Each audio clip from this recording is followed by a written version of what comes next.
J'ai envie de stopper et de briser le quinquennat le plus vite possible. Ça, il faut l'avoir à l'esprit. Il y a, je pense, dans la stratégie, un plan A et un plan B. Le plan A, c'est gagner le rapport de force politique maintenant pour faire céder le pouvoir et qu'on retourne aux urnes par soit une dissolution de l'Assemblée nationale, soit une démission du président de la République. C'est ce à quoi on doit aller travailler et c'est ça qu'on doit obtenir. Le plan B, effectivement, c'est à terme que nos idées gagnent les élections. Et quand je parle des élections, c'est dans 3 ans, c'est les élections nationales. Simplement, avec la puissance de feu médiatique des médias traditionnels pour manipuler l'opinion publique, j'ai pas envie de prendre le risque d'attendre 3 ans. Et en plus, parce que pendant les 3 ans, ils vont continuer à casser le pays, ils vont continuer à privatiser. Beaucoup de dégâts peuvent être encore Exactement, ils vont faire la réforme des retraites, l'assurance chômage, c'est-à-dire que les gens qui sont déjà pauvres seront encore plus pauvres. Et donc, est-ce qu'on aura les moyens ensuite véritablement d'infléchir la politique et notamment est-ce qu'on aura encore des moyens stratégiques pour sortir des traités européens? Moi, je me pose sérieusement la question. Donc, j'ai envie de stopper et de briser le quinquennat le plus vite possible. Ça, il faut l'avoir à l'esprit. Ensuite, évidemment, on parlait de la violence et la violence, évidemment, a effrayé les gens qui auraient pu ou se mobiliser d'ailleurs avant. Il y a des gens qui sont rentrés chez eux parce qu'ils ont eu peur.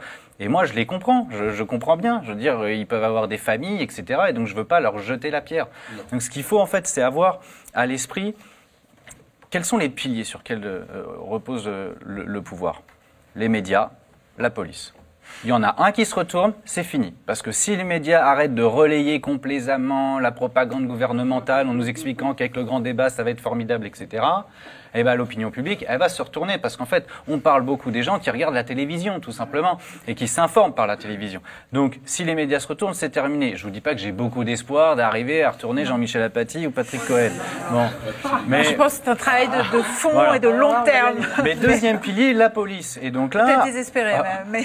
Deuxième pilier, la police. Bah, en opposant un camp à l'autre, comme on est en train de tomber dans ce piège-là, on va pas les retourner. Parce que ces gens-là sont des humains. À un moment donné, ils se prennent une pierre. Bon, ils se disent, bon, non, mais c'est des gilets jaunes, ils sont sympas, on est avec eux. Bon, au bout de la 3 ou 4e, à un moment donné, ils sont comme tout le monde, ils commencent à en avoir marre, puis ils voient plus qu'en face, c'est un être humain et c'est leur frère d'armes.